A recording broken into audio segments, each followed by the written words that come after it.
Here's Willis. Throws it up top. Dan Agilis stepping into one. 5-hole and a goal! Oh, a beauty! Wills! Bovich! Goal! Know what the boys in red wanted. They wanted to deliver number 500 to the legendary figure. Jack Moran has number 500, and the Flyers of Chaminade are champions once again. Last Thursday night out at Hofstra, I rode the elevator up because I wanted to sit behind you and McCabe when you called the game because I learn a lot from listening to Pat. Thanks for that. And I rode the elevator up with Coach Moran's son and his wife. And I thought Ryan? it was pretty cool. Yeah, when the game ended, both are right down there on the field with the hugs and the kisses. And then out of nowhere, our Elio Velez pops into the shot hugging Jack Moran. What's he known him for, a couple of minutes? Give Elio credit, that's a little New York City love there from Elio to Jack. When's the last time you thought Elio saw a lacrosse game? It's all new to him, right? Pretty much. Yeah, so is this guy. Uh-oh. Dill? Hey guys. I mean, seriously, pal. I mean, you have become consumed with the sport of lacrosse on Long Island. I'm all in. Listen, yesterday, right? It's a holiday. Everyone's off and having barbecues. I was in here after the Baptist Chaminade baseball final, watching the Long Island guys win the national championship at Duke. How about that? Oh, yes. Oh, so you don't consider Cavallo a Long Island guy for Notre Dame? Why you take a shot There at was him? all kinds of Long Island over the final. Yeah, but why are you only talking about the Duke guys? They won! Yeah, but Cavallo played great. He did. He did. His moment in the semifinal. All-time leading scorer at Notre Dame. Listen, it's amazing to think, though. We're good buddies with John Danowski. All those years we had with him at Hofstra. Now he's won 3 titles in the last 5 years. Fowler again at the Face-Off X. The Zank man, Tommy Zanker. Ryan Keenan with 4 goals in the semifinals. A lot of fun, man. A lot of fun. Well, By the way, at least was for one of the Keenans. No truth. All right, now we're having a nice time. Yeah. No, but that's a good seg. I don't know if I'm going to make it through this show, by the way. You all right? My allergies, my eyes are watering. And by the way, Butler, you have now, gone with the title of Mr. Lax. He is starting a movement to be known as the real Mr. Lax. That's what I'm hearing. I'm hearing some things. And Mr. Lax was on fire last Mr. week. Lax, oh man, you shouldn't make another pick after last week. That's it. Hey, man. you know what though? It's funny, Jim. The week you were not here, I put Raph to the fire, and I said, "Okay, big shot, who wins Suffolk A?" Do you know what he said to me? What do you say? He said Smithtown East. Now, when we got off the air, I have to full disclosure. He's like, "Oh." I'm like, "What's the matter?" He goes, "I made a mistake. I meant to say Smithtown West." Who's the first guy to call me the other day when Smithtown East got it? He panicked and said the wrong one. And now he wants to take credit for it after all? So he throws it back at me. He goes, "Who do you like?" I said, "West Islip." Back right after they lost to Chaminade. Mr. Lax. Before we bring the new Mr. Lax on, I want to take you The back. real. Look at this. Look at these numbers. Now, I stood with the great Scotty Craig right after that Chaminade West Islip game, a game they led. Yeah. They started the year 1-5, and he said, and I've said this before, we're going to be okay. We had a killer schedule to start the year. Now, when you see them, those teams that played 4 or 5 games, add up that schedule, those 4 teams they lost to, that's 55-14. He wasn't lying. What they've done since, if it wasn't for 2 overtime losses, they could have won the table. Now, they've also been in some 1-goal games along the way. Well, listen, those overtime losses are overtime losses. Yeah, no, you're right. But it is, it's an amazing turn of events.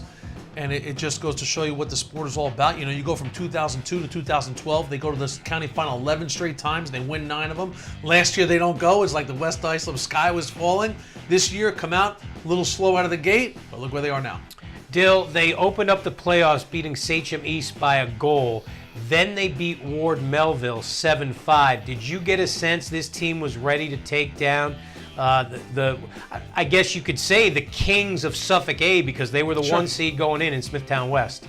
Yeah, I can't say that I did, but you sense that, you looked at the schedule, and as we just showed on the full screen, all those tough losses, and they were close games. You know, it was similar to kind of what Manhasset did in Nassau B, where they had all those 5-1 goal losses, and you thought maybe at some point that was going to turn them around. And look, Scotty Craig's such a great coach. You know, I thought it would be a very close game, and it obviously was, but I wasn't sure, you know, at Smithtown West if they were going to be able to pull that one out. Was the big guy in a good mood after the game? He was in a great mood. Absolutely. He was, even though the skies had opened, he was very, very happy. Now, he told you, and I guess he told the kids after the game, there have been legendary wins in the history of West Islip lacrosse, and he is now putting this victory over Smithtown West into that category? Well, no, Mike, he told them that before the game. This is like Central Casting pregame speech. I mean, this is like a great movie where he said, listen, guys, there's been some great moments in West Islip lacrosse. The first county championship, the first state championship, beating Ward Melville for the first time. This win could be put up with those other wins. He said because the 8 Division I players that Smithtown West had, because they were ranked so highly during the regular season, the fact they lost there early in the year, all those things, and the kids clearly bought in hook, line, and sinker. He was telling you what Smithtown West is all about. And you know what? You feel for Coach Moltisanti and with Smithtown West. They had a wonderful year, but this is sort of the life that Scotty Craig suffered. You know, the experience he had early in his career when he couldn't get by Ward Melville, and he had so many great teams.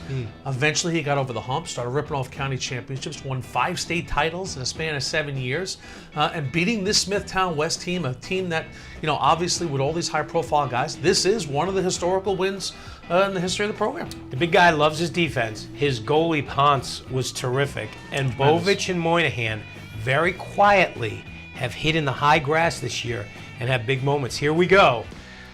The victory heard round, well, you could say America. And look at this. I mean, that's Moynihan right there. How did he go high, falling down to the ground? Amazing. Talent. Yeah, again, here he comes. More talent.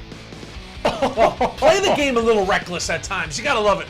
Absolutely, man. Put the brakes on there and the peel back. Christian Zawadsky with his team down 5-3. All of a sudden now it's 5-4 in the third. Kyle Matthey. Here's where Ponce, he earned his keep right here. The big guy coming down the pole, and Greg with a great save. It's now a 2-goal. Smithtown West down 2. Not for long. Cadigan, the freshman, Jimmy to Sean Adler. Both those guys playing great lacrosse. And now West Islip up by that 6-5 score when Moynihan gonna find Bovich and Trevor. Laser. I mean, it was his night, and they had the attention of Smithtown West. They knew they were in a battle. P.D. Wills says, let me get it over to TB, and TB, wow, backhanded catch too. Creative stuff. That to me, when you watch those highlights and you watch some of the clips on Cam 1, you see a team that's playing very relaxed lacrosse.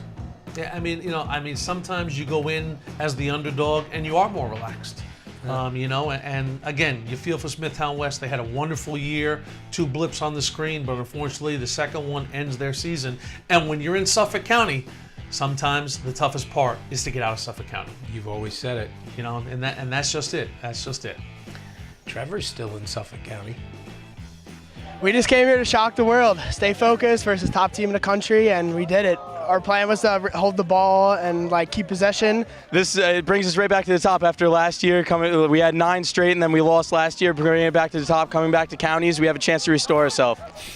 Ponce looks like a goalie.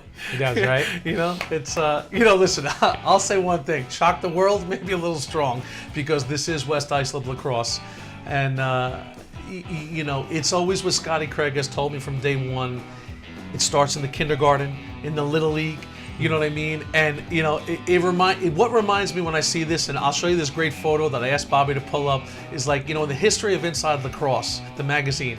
There's only one high school team that's ever been on the cover, and it was West Islip. And this is sort of the pride in the program that no matter what year it is and what team, okay, you are going to have a chance to pull off games like this and wins like this because of the history that they have there. These kids grow up knowing how to play the game right, and it's just it's amazing. It's an amazing win against against, an amazing team, but only one survives. There's the cover, just real quickly, just have some fun with it. Cavallo, McCormack, Bradish, Hodgson, and Zaremba. Only high school team ever on the cover of Inside Lacrosse. That in the 2009 year, and this just reminds everybody the depth of this program. Over at Smithtown East, Jason Lambert. They'll be happy to see that. Yeah, he had high expectations because he had a lot of experience coming back, and when they lost that 12-8 game to Sachem North, you're kind of like, oh boy, is it? But again, Suffolk A was such a toss-up this year.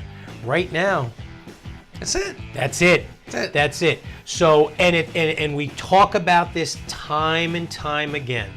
And I saw this big article on how some college coaches are de-emphasizing the face-off. They don't think it's as important as people are making it.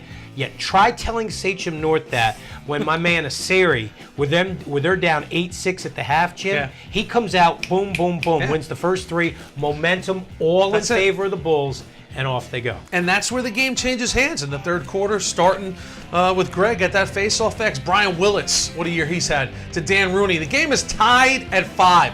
Sachem North ball. They're up 6-5. Tommy Hahn in front. It's 7-5 Sachem North. Smithtown East ball now. The game was tied at 9. The rain came. Willits to Rooney. Yes, sir. Smithtown East now up 10-9. Rooney. Then Willits. Biggest shot in Suffolk County, hardest shot, but he could also get deep and just let it go. This attack line, 2 years starting together, they've been unbelievable. Jonathan Egelis, 7-goal quarter. Smithtown East is up 13-9. What a day for the freshman, Mike. Connor DeSimone. Are you kidding me? 4 goals, 3 of them in the fourth quarter for the freshman, Connor DeSimone. And Smithtown East. Can you believe it? 17-11. They are going to the finals. It's going to be good. Yeah, it is. It is. Be good. There's a lot of history at stake there now, and wonderful win. Billy McEnroe, the keeper, first-year starter, comes up huge in the second half of this game. It's got everything that you want, including a freshman midi, DeSimone, coming out of nowhere. It scored 4 goals, 3 in the fourth quarter. That's when you know you got it rolling. Well, everybody knows about this cat. I got to give a lot of credit to our face-off guy, Gerardo Seri. Our defense stepped up, played huge. Without those guys stepping up, I'm not getting possessions. But as far as, working back there, I got great attackmen I could work with, and Joseph JC and Dan Rooney. Love the guys to death. Wouldn't trade those 2 attackmen for anyone in the world. So, I really work well together with them, and we share the ball. It's a great thing. You know what, Mike? That cat has his act together. He does. He does. And that attack line that I mentioned together 2 years, Brian Willits, Joseph JC, and Dan Rooney, they combined for 10 goals and 6 assists in that game. That's the type of cohesion, the type of togetherness, and now with everything on the center of the table, all the chips there, they're letting it all hang out, and that's good. It's fun.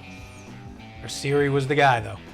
No doubt. Always. If you have the ball, you can win games. The first 2 games, St. Anthony's, Chaminade, 8-7 in favor of Chaminade. 8-7 in favor of St. Anthony's. And this, we can go on and on about how we all know the game's going to happen, and we try to downplay it during the year. And then when you get to that game, you realize how good both teams, how good they are.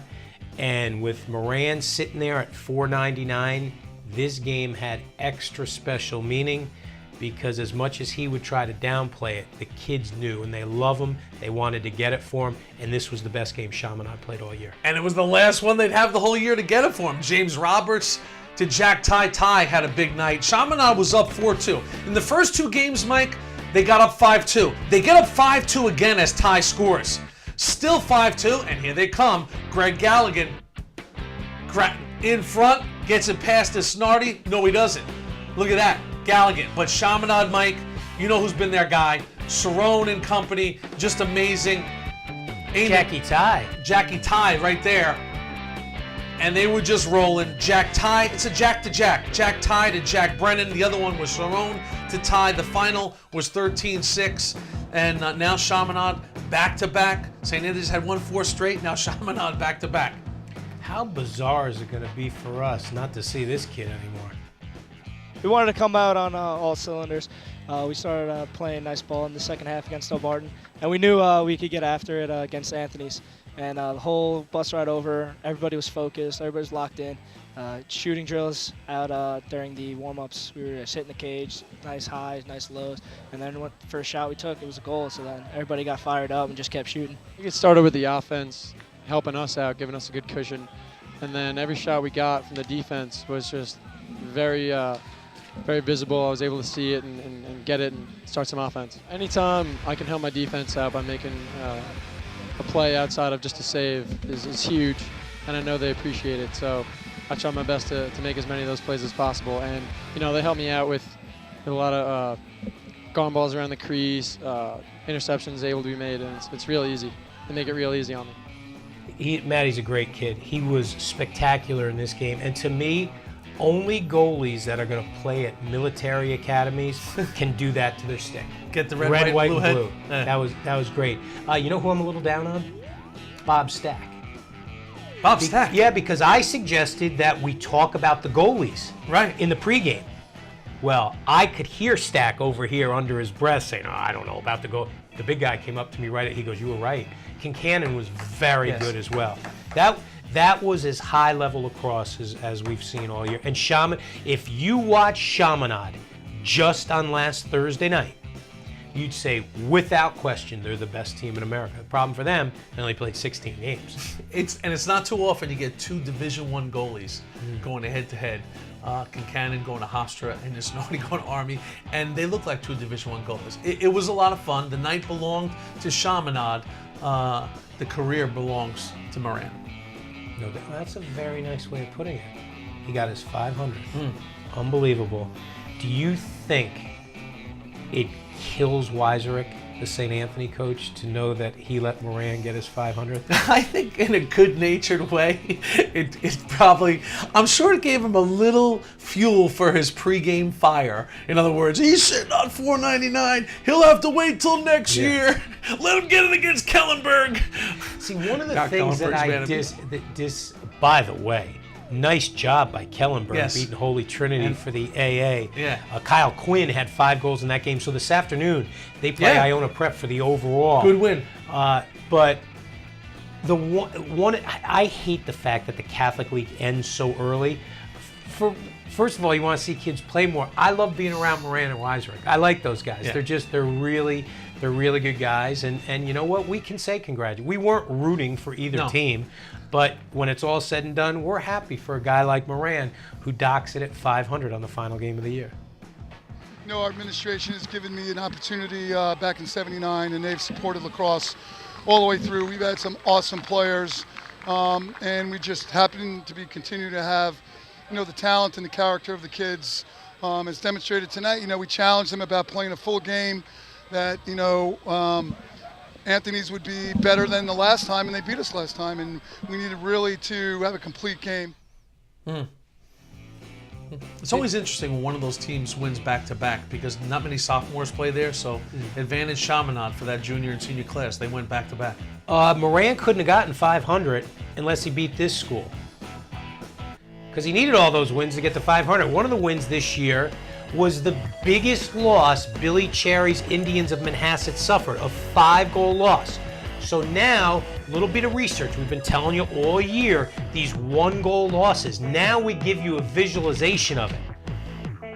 There are other losses, aside from Chaminade, to Darien. So why do we do that? Because one of those 1-goal losses, 9-8 to Garden City, in the 125th edition of the Woodstick, which would make this 126, and I want to bring in Dylan. Dill, so things are good with you and Herzog, right? From Newsday now? So everybody knows that these are now Woodstick games. Every game Manhasset and Garden City plays is a Woodstick. How'd Bobby handle that? With grace. He's a good man. He's a great guy. He's a great guy. He really is. Were you surprised, Jimmy, that Manhasset beat Garden City? Yes. You were? Absolutely. I thought in the end, I did the first Woodstick game. I thought Garden City was the better team. Sometimes I think you just don't assume that there's going to be a progression from all those 1-goal losses. I was pleasantly surprised that Garden City was eliminated. Mike, remember, they won 8 straight county championships. 8 straight. Okay, that is something that's not going to be duplicated for a long time. Well, yep, the 2-time defending state champs are done thanks to the wonderful goalie, John Young. We saw him against Chaminade this year. I loved him against Chaminade. Boy, it's amazing. You talk about making it scary. They fall behind 3-0 in this game. Dartmouth-bound Cody George gives them that cushion in the second quarter. Now in the third, it's a 2-goal Garden City lead. Not anymore. Tyler Dunn had enough. It's now 3-2 Garden City. Same score, Ryan Miller. 3-3. Wow. Yeah. I mean, they had a lot of fight in them. They get the game tied. They lock a little on defense. They're looking for that one timely goal. And you know what?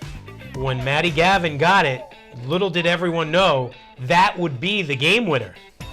And very easily, this game could have gone to overtime. But in the waning seconds, there's Super John Young, with the save, and Manhasset in a 9-inning thriller. Oh. 4-3. Listen, you asked me if I was surprised. I was surprised. Even you have to be surprised. I wasn't. But by the way it happens, Mike, Garden City scores their 3rd goal, okay, with 9 minutes left in the second quarter. Right. They don't score again. Right. 33 minutes without scoring in the game. That is an amazing tribute to not only Johnny Young in between the pipes, but the defense, the middies, the ride. That is a team defensive effort by the Indians of Manhasset. Tough day for Garden City Lacrosse because the girls lost on the same day to Wantagh. Hey, but a tip of the cap, you know what? A tip of the cap to Coach Fennell and that whole program for that great run that they had. Matty Gavin was jacked up after this game. Should be. Coach told us to run a 14, which is a 1-4, get the shorty behind, then run a picks in the middle. And my teammate Charlie Malmy set a great pick, and I got to the outside and shot the ball. Now, you guys trailed early 3-0. What did Coach say to you at halftime that really got you going, and what was the difference? Well, as you know, in the Woodstick, we were down 7-4 at halftime, and 3 goals is nothing because we came back in that game too, only lose by 1. But we rallied together as a team, and with the great coaching of Coach Sherry, we got to pull this one out. Good bite. What'd you do to upset Adelphi coach Gordon Purdy Sr.? Me? Yeah. Why would I do anything to upset him? Dylan, what in the world happened before that game? What did Purdy Sr. say to you?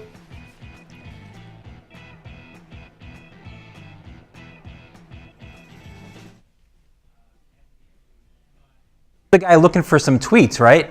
And I said, no, not tweets. And then I said, oh, you mean the live cast that we were doing, the live chat we were doing? And he said, yes, yeah, the live chat. I heard those 2 guys were giving you a hard time. Those what? Two guys. Yeah, 2 guys. Those what? Those two guys? Yeah. See, if I didn't like his kid, Junior, so much, Gordon Purdy Jr., I wouldn't go on and say that he scored 5 goals against Bethpage. Nah, come on. I wouldn't say that. He's the great Aussie, Gordon Purdy Sr. And by the way, you guys you had a little fun with Bob Herzog. He had a wonderful article. I'll tell it real quickly. That in 7th grade, Gordon Purdy Jr. decided to leave lacrosse to go to baseball. And you would think his father, being that epic lacrosse figure, he'd be against that. He was all for it, drove him to baseball practice every day for a year. Gordon then decided to come back to lacrosse, and boy, his Lynbrook lady did. Well, Daddy taught him well because Junior put on a show against Bethpage. They're going to the championship. Yeah, they've become a nice little story, too. Here's Purdy. Look at this one here. Lynbrook was up 4-2 in the game. And then again, it was his night. And they were moving and grooving. Lynbrook now up 4-2, little flash in front. No problem there. Quick stick goal.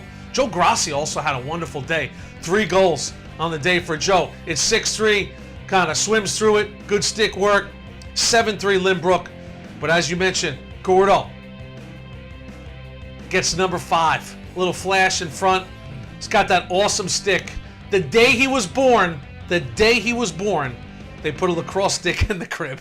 I also got that from Herzog's story. Today, they will take on Manhasset in the championship, a team they beat by 1 goal in overtime this year. Rocky Point, Sayville, this was a good one. A couple weeks ago they played. Rocky Point won the game 10-6. This thing would go, it would be a dandy, no doubt about it.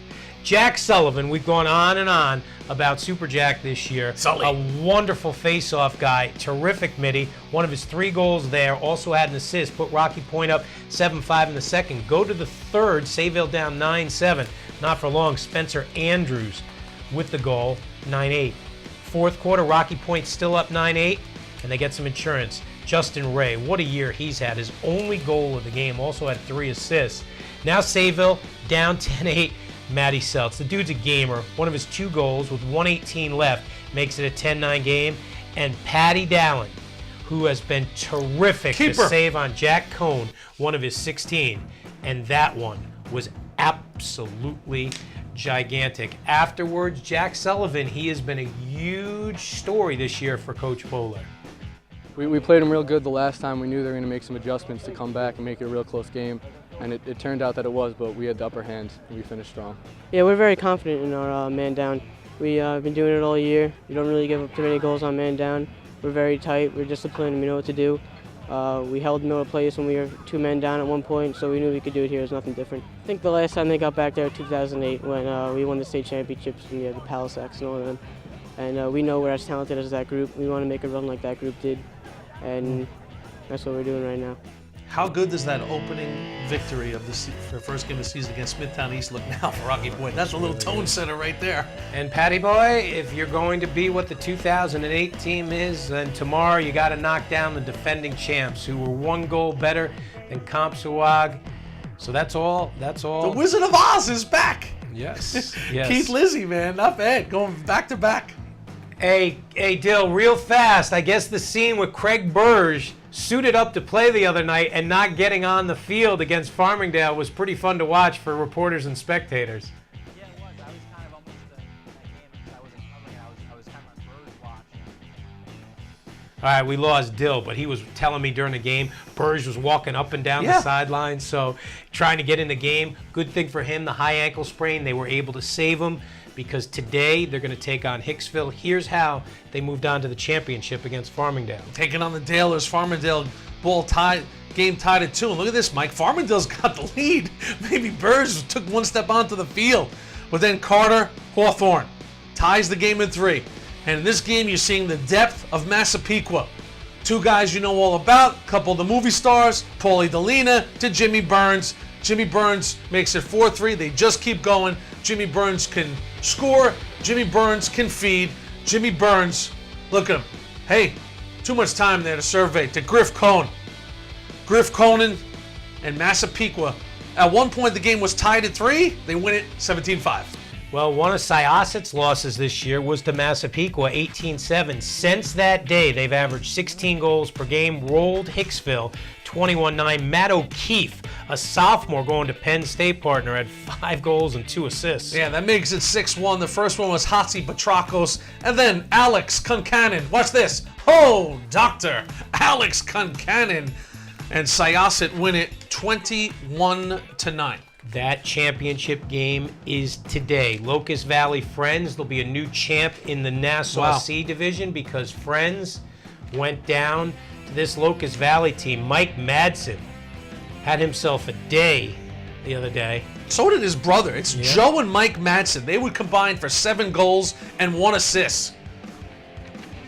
And then Big Angelo Caiazzo, just a freshman, LV. They win it 13-11. They will now take on Cold Spring Harbor. Ryan Winkoff against Mineola gives the Seahawks a 4-1 lead. Now they're up 6-3 when Jordan Walter, the Notre Dame bounder, swims under the move and puts it on the doorstep to the very good freshman Ian Laviano, who has had just a spectacular year. Tomorrow I'm going to be picking some of the Suffolk County Championship games. It's a lot of pressure from Mr. Lax. You're coming off an epic week, an undefeated week.